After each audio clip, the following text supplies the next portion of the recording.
Welcome to the Dreams Are Real podcast, where we aim to ignite the fire that allows you to unleash your greatest potential. I'm your host, Dan McPherson, and I'm on a mission to help you own your story on the way to building your ideal life. The first step toward achieving your dreams is to overcome the momentum of zero. Take a step and let that motion dispel the emotions of fear, worry, or self-doubt. No matter where you are in your life or career, only you can make that choice. The good news, you've got this. Why? Because dreams are real. Let's dive in. Welcome to the Dreams Are Real podcast. I'm your host, Dan McPherson, and once again, we have a fantastic guest lined up for you today. I am joined by someone who has inspired me from afar and who, through this podcast interview, it's the first time that we've met and spoken words to one another, but who I am fascinated to hear more of her story. She is Sabrina Pritchett-Evans. She is a successful, multi-talented entrepreneur who has done a lot of work in the insurance industry. She is also a passionate and powerful community activist who is doing good things in the world, who has a great sense of humor, and who shows a vibrance for life in every way that I have seen possible. Great to have you with us, Sabrina. Thank you so much for having me, Dan. Those are beautiful words. I have to try to live by those. I think you already do. It was easy to come up with because you live in that world. So given all the things that you do, when you walk around and meet people, and I know you love to do that, I see you doing it everywhere you go, how do you respond when other people ask you, what do you do? Well, it depends on if I want to talk to them or not. If I want to talk to them, I will say I'm in insurance and financial services with a specialty in charitable plan giving. And normally then that they want to know, what does that mean? So then it gives me an opportunity to talk about that. If I don't want to have a conversation, I just say I do insurance. Okay, fair enough. At least you don't just put up the hand and walk away, right? Like, No, you say insurance, people automatically think they know exactly what you do. That is fair. When you do get into that deeper conversation and someone says, oh, really? What does that specialty mean? Or how do you do that? What is the conversation that comes next as you elaborate a little on what you do? I say that I help organizations to be able to help their donors understand the importance of leaving a legacy to them. Because if I'm giving something right now, for instance, if I'm making $1,000 donation to an organization, I don't think about the fact of when I'm gone, what happens to that donation? It stops. And I feel pretty passionate about it because I'm giving to that. So does that only matter while I'm here, or would I like to see this organization be able to continue in the future? So I help to be able to establish those relationships and talk to their donors about what does it mean to be a legacy giver? What does charitable plan giving mean? And keeping in simple terms, because usually people, if it gets to be too complicated, they shut it off. Right. We have to keep it simple so we keep the connection. I get that. And Yeah. I love this idea of legacy and that's what you're working toward and building. And it's certainly not what most people think of when they hear I do insurance. Yes, you're right. They don't think of that. Before you were the person of authority and understanding and wisdom and connection and charisma that you are now, when you were much younger, what was your origin story? Where do you come from? What made you you? Where do I come from? You know what? The funny thing is, Dan, people really don't realize where I come from. So they just assume just my appearance now, my car now, what I look like. They think they understand me, but they don't. I really did. I grew up in Battle Creek, Michigan, and primarily with a single mom. My mom actually ran away from Alabama. She's a preacher's daughter. So my grandfather was a Southern Baptist preacher. She ran here, because under the Southern Baptist, I don't know if you know, but it was very strict. Oh, very. Yes. Very strict on the children too. So they all tried to get out. And my mom ran here to be with my dad at the time. And my dad was from Alabama too, but he also liked women. Okay. A lot. That sounds like that might have got complicated. That got complicated fast. So my mom came here. She became pregnant with me. When I was born, my father was actually in jail. Oh, wow. Yeah. So he was not there at my birth, and he wasn't married to my mom. So Pritchett actually is my mom's maiden name. Okay. And then they later later did get married, but that didn't last very long because my dad was an alcoholic and also a verbal and physical abuser. So that's my initial background. So we moved a lot, stayed with a lot of different relatives. My mom did her best to take care of us. My dad was in and out, and then my mom married a couple more times. But And that was my were initial you background. through that, were you able to maintain a relationship with your father? That sounds like a brutal situation, and I have some resonance with that myself. But were you able to keep a relationship with him through that? Oh, you know what though? Even through all of that, I loved my father. Absolutely adored my father. He was never abusive to me, to us as children. And to say that, you know, he's abusive to women other than us as children. So now the promises, sometimes there were promises made, promises didn't get kept, but I just let that go away, and I still just adored him. And he spent a whole lot of time behind a little liquor store in Battle Creek. Oh boy. So anytime I was looking for my father, guess where I'd go? Right there to the liquor store, right behind it. Right there behind the liquor store and say, hey, have you seen my dad? I'm probably telling the world too much, but really, that was my father. Well, I think how we are formed in that authentic way is what makes us who we are. Both, I like that you said at the beginning there that people looking at you now would have no idea. And I've had a similar experience to people that work for me or with me or that encounter me that say, oh man, you must just be so fortunate. And in many ways I am, but they don't recognize that everyone has a story. Everyone has a story. After that, what happened to you from there? Well, we traveled around a lot of the different homes. My mom actually did the very best that she could do for us. I was a victim of a child molestation, so that's something that kind of stood with me for really. It still sticks with me for the rest of life. I've learned to deal with it, but it's something that happens to you at that time, and you can't face the world, you don't tell, and then because of the shame associated with that. And even though it's no way related to you as a person, but you take it on personally. I don't know how you could not. How did you finally move past that? Was that with the help of others, or was that just time healing? What happens is, at least in my world, what I did is I kind of blocked it out just to be successful. I blocked it. And after I graduated from college and got my job, I couldn't block it anymore. And so it just became full-fledged. I almost couldn't function because of it.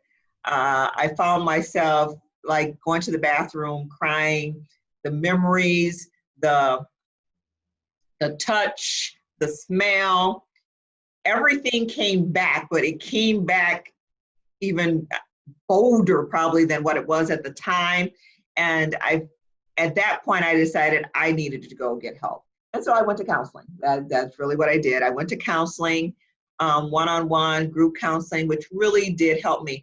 A lot of people are afraid of going to counseling because of the stigma associated with that. But it helped me make it through that phase, because what happened at that time, once it becomes bold and you're in that moment, anybody that asks you anything, you're just blurting it out. Mm-hmm. And you're not dealing with it very well.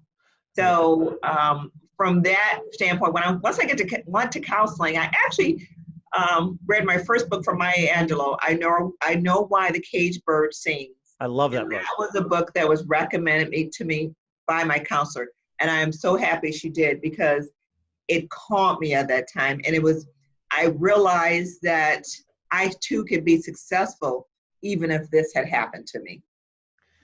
It's incredible that you realize that. I think it's a powerful message that reaching out for help is important, that just doing it on your own and like you said, blurting it out doesn't allow you to process and move past it, that it stays as a barrier. And I've personally struggled with anxiety and depression, and I speak of those, and it's not the same. And I wouldn't compare it other than to say that reaching out for help in both cases is pretty important. And it's not a shameful or a bad thing, and it's not a thing to look down upon. It's an empowering thing that allows you to move forward. Yes, it is an empowering thing to move forward. But, at that time too, I also had a little kid. So 19 years old, I had a child. He'll be 34 this month. Whoop, whoop, 34 years Wow, old. nice. And I have to pause there and say that your little kid at 34 years old is pretty amazing. Well, that's not the one that's 34. I have two kids. I have Oh one my goodness. I'm sorry. I grabbed the wrong one. Well, they're both pretty amazing. How about they're both pretty amazing. My 34-year-old, he is an amazing artist. I like his passion for helping others. I like his passion for the world. I like his ability to just go out and do things. May drive me crazy at times, but I think that's the responsibility of most kids, right? To drive their parents crazy sometimes. Exactly. But I like the fact that he doesn't let anyone put him in a box. Well, that sounds a lot like his mom from what I know. Yeah, so that's my oldest son. He's in Los Angeles, and he's my amazing artist. And then there's Jalen, who's my youngest son. He's 23. He's the one that's the science person. So it's so weird. I have this artist person who's amazing at art, and then I have this science person who's amazing at science. It's a pretty fascinating dichotomy. In my world, I spend most of my life helping creatives, artists, and people like that go out and find their dreams in the world. And of course, what does my son follow but every scientific pursuit that he can? So I'm with you there.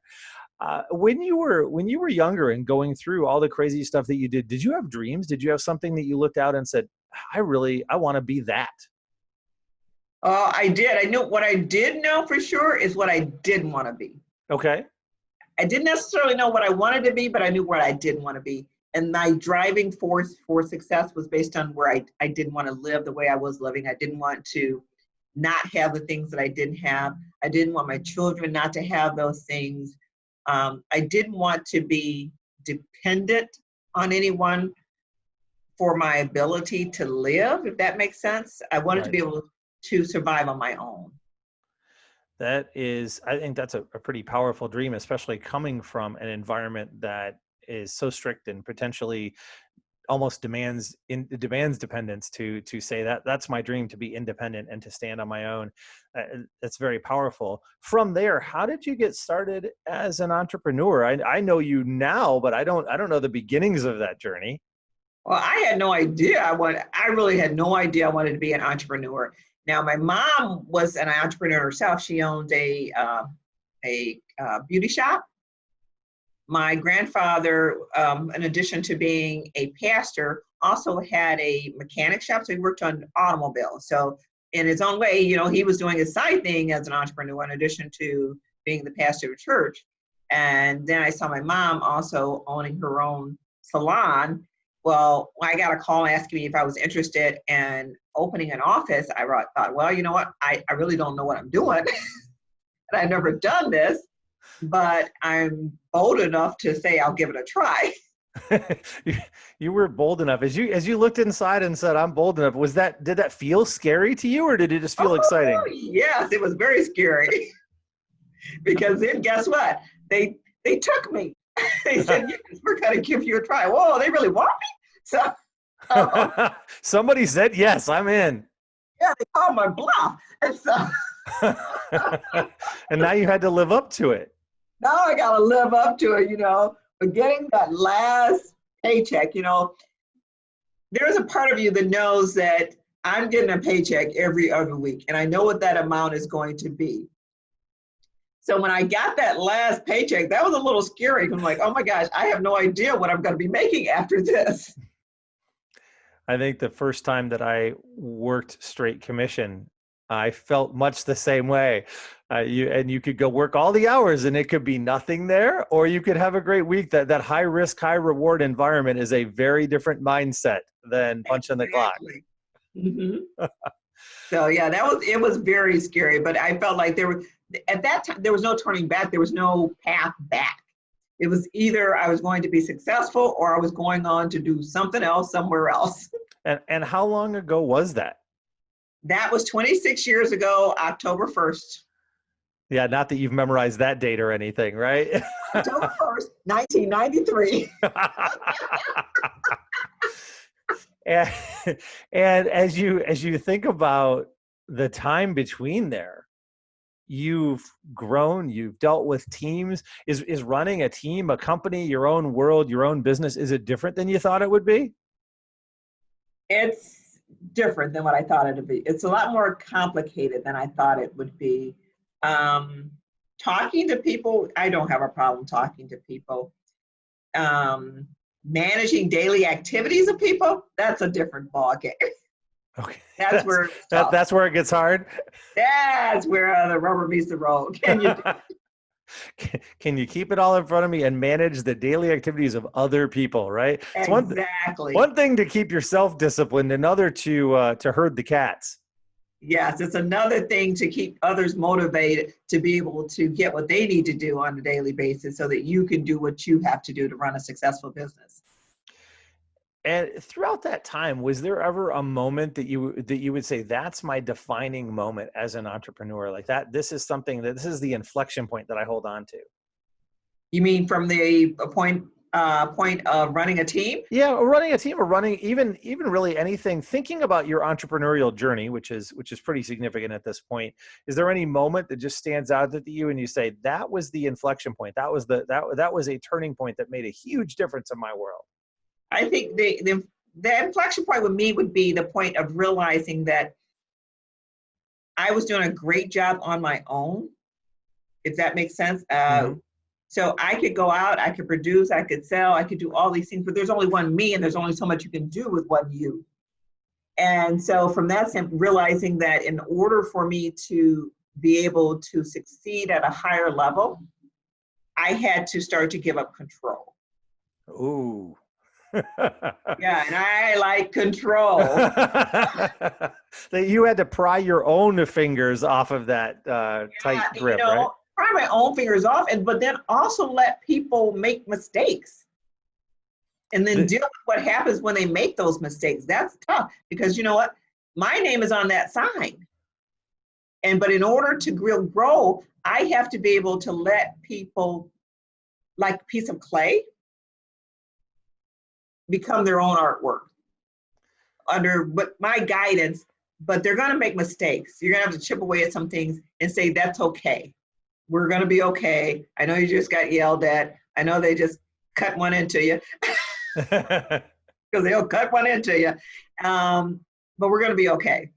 Just learn from it and move forward. I think that was the hardest piece, because you can't multiply yourself by just you. You need other people to multiply it. You're always stronger as a team than you are as an individual, and you can only scale through others. Yes, you can only scale through others.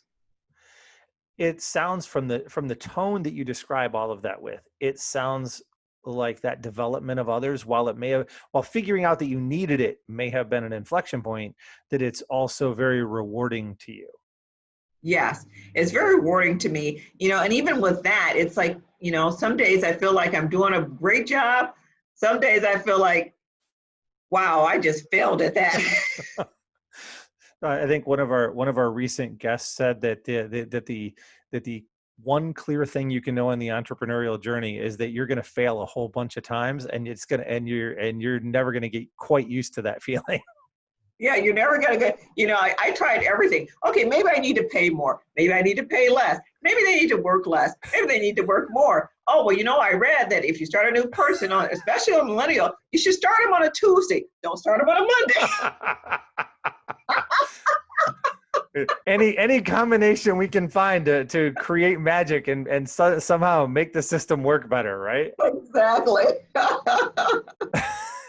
And as you've searched through all of those, some probably a little crazier than others, what is maybe a big lesson that you've learned along the way? Something that I love to think about entrepreneurs in our audience, or people who are maybe newer entrepreneurs. What's a lesson that you have learned that's really stuck out to you? I think it is no background, no piece of paper or degree can tell you what grit a person has. Grit. I love that. Grit. One of my favorite words, and also a very good book. Yes, a very good, but you know, I would take a person with no degree right out of high school with grit before I would take a person with a bachelor's or a master's with zero grit. I love it. It's character, not just knowledge, right? That you can give them knowledge, but you can't give them the resiliency of character. You can't give them the resiliency. Exactly. I love it.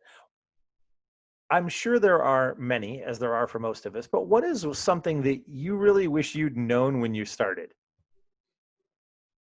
Wow. I know it's probably, I have this long list. I'm not sure if someone ever asked me this question, I'm going to be in trouble because I've got a lot of them.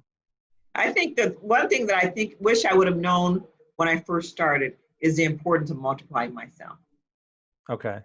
So I really think that not being the worker bee in the business, but being the overseer, that's the best way to grow the business. Not being the one that's always trying to do it, because you're not going to grow. You only get to a certain level by the one always trying to do it. And then at some point in there, when you figure out that you can't be the worker bee and that you need help, you really end up having to take a step back. Right. And take some shock pills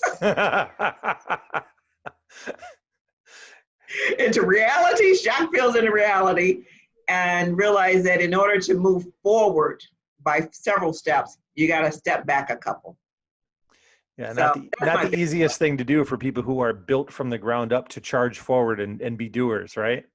Oh no, that's not an easy thing at all. Well, actually, not easy to go backwards, because that's like a gut-wrenching feeling, you know, when you want to be successful, but you realize at this point you got to wait a little bit, you got to develop a little bit before you move forward.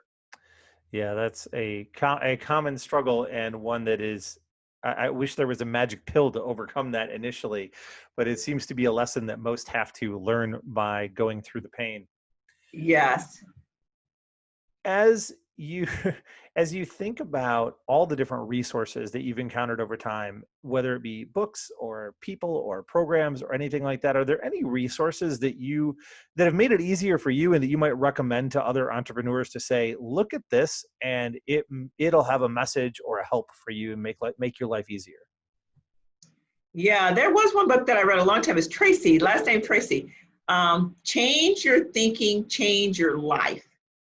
Nice. I think that's Brian Tracy, I believe. Yes, it is. It's Brian Tracy. That is one that I read, and I really believe in that book, because I think it is what's up here. And when we start to change our thinking, we change our life. And another favorite of mine is Dennis Kimbrough. He took Think and Grow Rich, but he has a book that's from a Black perspective. Okay. Do you know the name of the book? Pardon me? Do you know the name of the book? Yeah, Think and Grow Rich. Is it a black choice? I know it's Think and Grow Rich. Okay. We'll look and get it. We'll look and get it in the show notes. Black choice. He has two books. Okay. I've read, but to me, that spoke to me because he was able to talk through a lens that I lived. Right. And I marked that book up. I got pages. It was like my little Bible. And I think it's important to recognize. A Black choice. That's what it is. Okay. Think and Grow Rich, a Black choice. Great. We will link to it in the show notes. We'll include it there for everyone as well. And we'll include the original Think and Grow Rich. Reading both probably can't hurt. Yes. Napoleon Hill there. Napoleon Hill, exactly. He took actually, apparently, a part of his book says that Napoleon Hill had started this other book. Oh, wow. Yes. And so somehow or another, he got part of this and he finished it. That's pretty fantastic journey for him to take. Yes. I look forward to checking that out, and I love being able to get books or any other resources that help us have a different perspective than each of us may have. If we're Filipino or we're Asian, it may be difficult to understand the Western world perspective. And the same for me when I went to Asia the first time. I was blown away because I had a lot of different, not negative assumptions, but just misunderstandings. And I think the same is true across gender and across racial backgrounds and all of that. So the more we can broaden that understanding, probably the better off we are. Would you agree with that or not so much? Have you found that to be true? Yes, I would. I think it's important not to broaden understanding, but get to know people. Right. So to break bread with them, to meet Yes. their children, to meet their parents, and then what you find out is that you're all different, but you're actually more alike than you're different. Right. And now I can respect you as a person because I don't have to go off of what media is telling me about you. I know personally what you're like. I love it. People matter most, and Yes. connecting is key for sure. How, as you think about this idea, the name, the topic of the podcast, that dreams are real, how do you think of those words when you hear someone say dreams are real? What does that mean to you? That means to me, dreams are real. It says to me that if we can dream it, we can be it. However, we also can be things that we never even dreamed of because we have to be exposed to certain things. You only sometimes can dream of what you've been exposed to. And sometimes you can think of things outside of the box because of your exposure if you're creative enough. So it takes, some people have never been off of their block and don't even know what it's like to go to another city, much less another country. But I think meeting people and being exposed to other things. For example, when I first came on board in insurance, I was invited to an agent's home. Well, I get there, I'd never been to a home like that. It was a beautiful home. It was on the lake. They had this wonderful stove, that you can, the flat stove. Oh my God, Right. I was amazed by a flat stove there. Like, whoa, what is that? So that was exposure. At that time, when I went to college, I didn't realize that people really do go to Disney World. Right, right. That wasn't just a commercial. It's just not a commercial. You go to Disney, you really have been there? I had never been to Disney World. But you go to Disney World and you're talking about creative dreams. I love Disney World because of that. I love that. Dreams are real, but expand your dream. That's what I'm hearing. And I agree completely. When I was younger, I had barely left the state of Michigan by the time I got to college. And I look back and see how much more perspective I have now, not just from the intervening years and the job experience. That's all great. But from the people I've met in different states and different countries and different places and different environments, what has really widened my lens. And in contrast to that, I met someone the other day who was 64 years old, just a couple weeks ago, 64 years old. And their first statement was very proudly, "I've never been more than 20 miles from my house since I was born." Wow. And I didn't really have a response. I'm not speechless very often. I was pretty speechless to even just conceive of that. Well, if you don't have the means to go, then you don't have the means to go more than 20. I actually worked with some girls when I first started with another group I think it was called I Dream or something like that. And I could tell the difference from girls who had opportunities compared to who had not had opportunities. Those who had not had opportunities or had not been out of their neighborhoods much, when you asked them what they wanted to do, they normally said the things that they saw most, which would be, I want to be a cosmetologist, or I want to be even a maid. Right. Sometimes I heard that. But yet when I went to a private school, I heard, dancer, artist, journalist. Right. It's just a different perspective based on their experiences in life. That's why it's important to give all children different experiences. I think that's a really important call out. And I should mention that this person had opportunity, but had just chosen not to. But it is important to recognize that so many are disadvantaged. So many grow up in brutally difficult situations. As I've traveled, I've seen new meanings to poverty, and those kids may never travel more than a few hundred yards in many ways. Yeah. And that's a different, I think, part of the conversation, and important, and maybe it touches a little bit on your activism. Can you talk about your work in the community and just share a little bit with us of what you do? Well, I just believe I've always had a heart for helping people. And I think that comes from my mom too, because my mom, we'd help people at our home, like, where did they come from? So, not leaving. Sometimes it's like, why is that kid still here? So, but that's just how my mom was. And I have always had a heart for helping, because I do believe that I would not be where I am or have what I have without somebody saying, I believe in you, and giving me the opportunity. So I think you have to be prepared when the door opens, but you also have to have an opportunity for a door to open.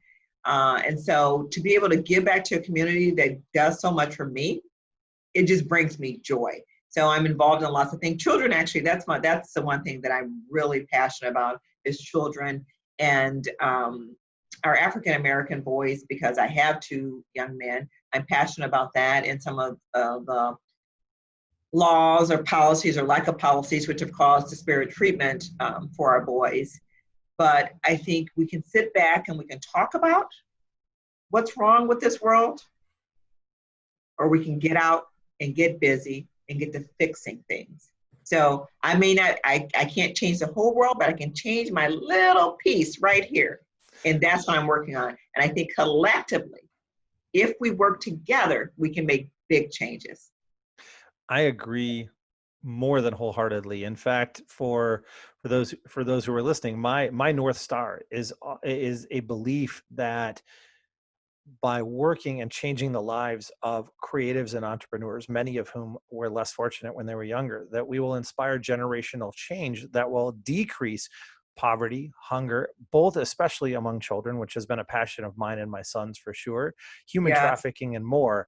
But to do that by working through 1 million or more other people to create little by little, person by person, that change that will sweep a generation. So I'm really excited about the work that you're doing and the power that you're bringing to it, that you are, as you said, creating opportunity, or allowing the opportunity to exist for them to expand. Yes. When people look at you and say, as I have, that you have had all of this success and now you truly are an example that dreams are real, how does that make you feel? Sometimes I wonder, because I thought, wow, we have other people that tell us this, but then when you feel like you're not actually where you want to be, you're not that successful as far as I'm concerned. I look at me and like, well, I got a whole lot of work to do on me and the inside, on the outside. I'm just a normal person here. I also think I have had a lot of great things happen to me in the life. I've been blessed too. Even though we talked about the other part and all the things, I don't really think about that. I think about the things I'm able to see now, the people I'm able to help, where the places I've been able to travel, the lives I've been able to touch. I always say, if today was my last day, my last breath on this earth, I would say, thank you, God, for giving me such a wonderful life. Because that's what I believe. I've had so many great experiences in my life. That is incredible. I love the beginning where you remind everyone that all of our dreams can be real, right? Because we're normal people. And those who do great things they aren't born as a great person with amazing accomplishments. They make choices on a daily basis to step past their past and their environment and their experiences, and to make choices that create change. And you've certainly been a sterling example of that. I love it. As we begin to wrap up, we move into our fortunate five fun questions that I ask everyone about some fun things that you've done, some things that you could do, and a little piece about the world. The first question is this: what is the most exciting or adventurous thing that you've ever done? I don't know if I want to tell you that. That might be restricted. That might be redacted. We might not put that. We don't want to put that out there. Oh, no, we'll go to number 2.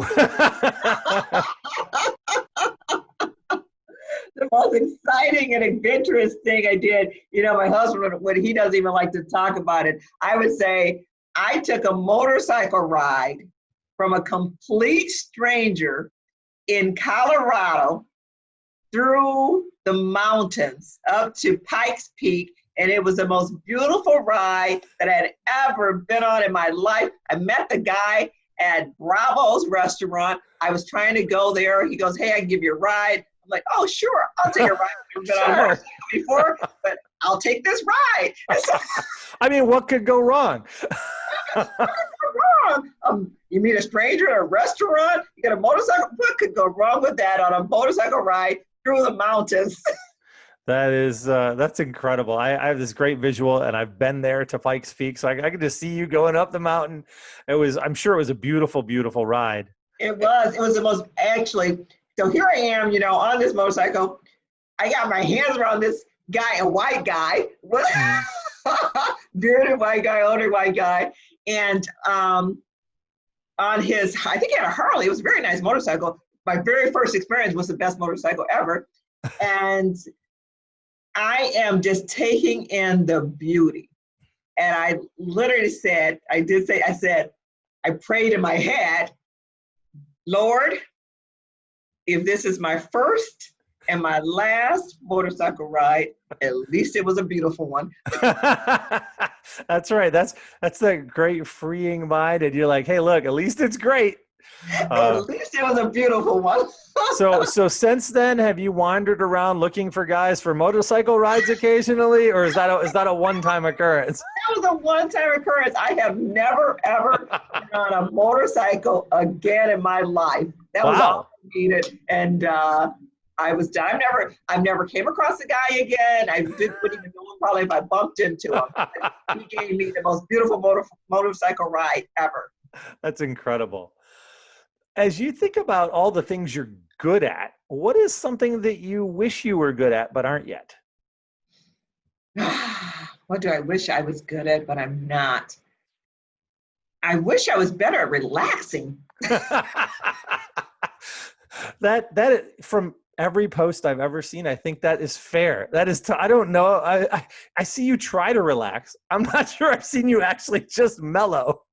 It is tough. I wish I could just veg out, chill. That is really the hardest part for me. Even when I'm traveling all around, I may post crazy stuff. I may post that I'm by the pool, but people don't realize I'm working pretty much all the time, even when I'm doing that. So that's what I wish I could do more of, just shut it down and relax. Well, we'll have to focus on that skill. We'll get you out to Bali. There's a group of us that are probably going, and we'll have to bring you along. We'll get you to relax there for sure. Oh, thank you.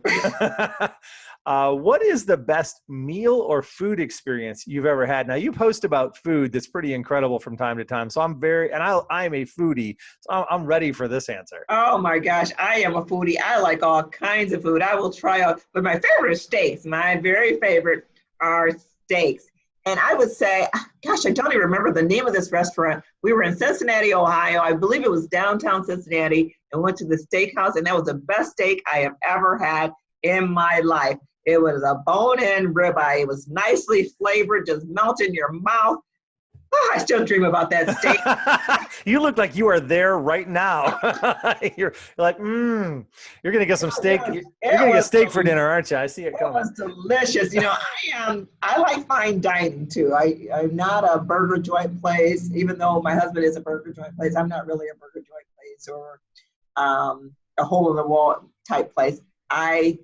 I just enjoy it. You know, it is what it is. I enjoy fine dining. You like the finer things. I get that. I like the finer things. I like a pretty wide variety, but I certainly can appreciate a really nice fine dining restaurant. I as came up, I think in an earlier podcast, I often get an eyebrow raised because I order my steaks well done, and that gets me yelled at. Oh yeah, you're taking all the flavor out of it. Yeah, that's what I hear. You've traveled a bit. Where is somewhere that you haven't been that is maybe still a dream travel destination for you? Where is a dream travel destination? I would say I've not been to Greece. Ooh. So you want to head over to Greece? Pardon me? You want to go to Greece and Yeah. wander through all the old structures? Yes, I would like to go to Greece. That is where I have not been. Paris was always my dream growing up, because Paris seemed like, oh, the models, the love and the atmosphere, Paris. So as growing up in the book, that was like a big deal. But then I went to Paris. I'm like, okay, it's okay. I like Paris, but it wasn't what I imagined it to be. It's interesting. I had the opposite experience. Paris was my wife's dream, and for our 20th anniversary, I took her, and I did not want to go. I thought it would be the most horrible thing ever. And I got there, and it became one of my favorite places very quickly. So I had totally the opposite experience, which is interesting.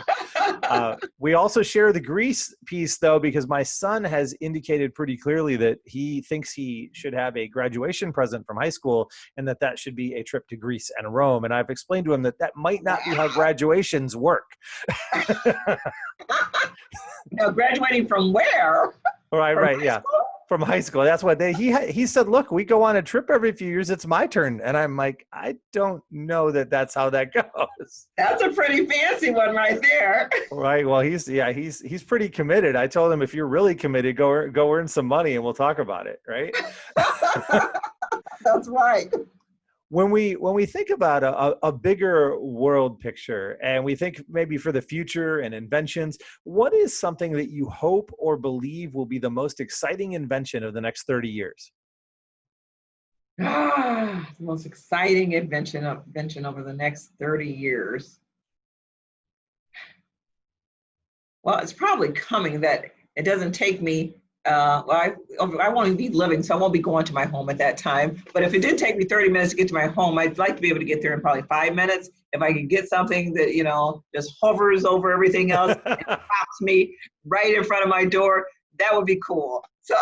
So rapid transportation, I'm on it. I think we'll get you your personal jetpack and you'll be all set. Yeah, that'd be cool. A jetpack, and I'm just off. What cartoon was that where you got your jetpack? Is it the Jetsons? The Jetsons, yeah, probably the Jetsons, right?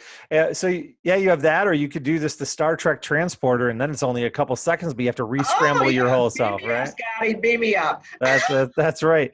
So rapid transit, and it's interesting. We see two things have become patterns through the first dozen or so episodes. Is that people really are drawn to transportation and medical things as what they believe will be the biggest inventions coming up. So this continues that pattern, and maybe those future entrepreneurs that are listening should hear that and say those are areas to go and work. I love it.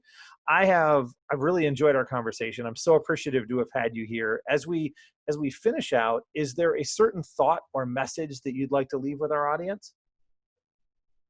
Well, I would like to leave the message of dream big sooner, because I wish I had a dream big sooner. There is so much out here for us to do, so many inventions that have not been invented, so many people to help.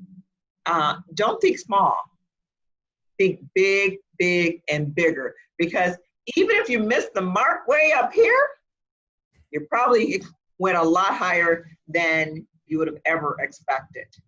And don't let people laugh. If people laugh, so what? Let them move on. Let them do them. You just keep on dreaming big, and you will achieve big.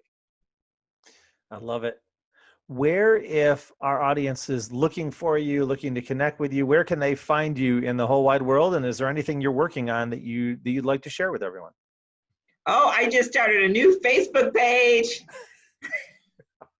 Guess what it's called, Dan? What is it called? Gangsta Genius. Gangsta Genius. That's right. I forgot to mention for everybody listening that there is one more title that Miss Sabrina has, and I think it needs to be on a business card. And if it isn't, it's got to happen. She's Gangsta Genius.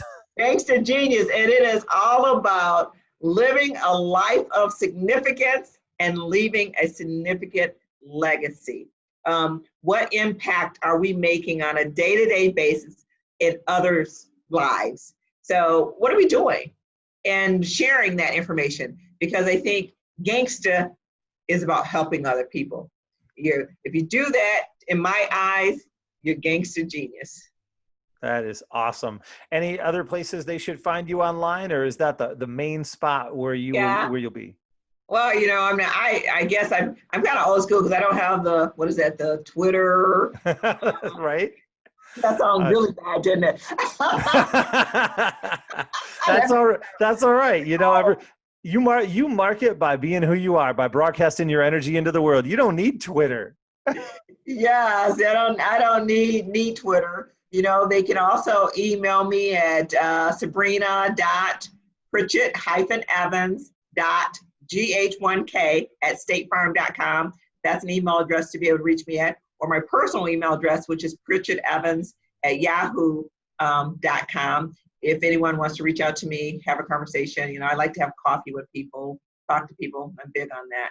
Awesome. We will include those in the show notes. I'm so glad you were here. Thank you so much for joining us today and sharing your story. Oh, thank you so much for having me, Dan. I appreciate it. Thank you for joining us on the Dreams Are Real podcast. If anything we've said has inspired you to dream bigger, live more boldly, or move closer to your ideal life, please reach out and let us know. And also be sure to share this episode with a friend. We would be honored if you would like, subscribe, or leave a review for our show on your favorite podcasting platform. And for more discussion of this episode and all things related to the Dreams Are Real podcast, and to receive your free download of Dan's Defining Your North Star training, please join our Dreams Are Real community on Facebook. Until next time, be amazing and keep crushing it.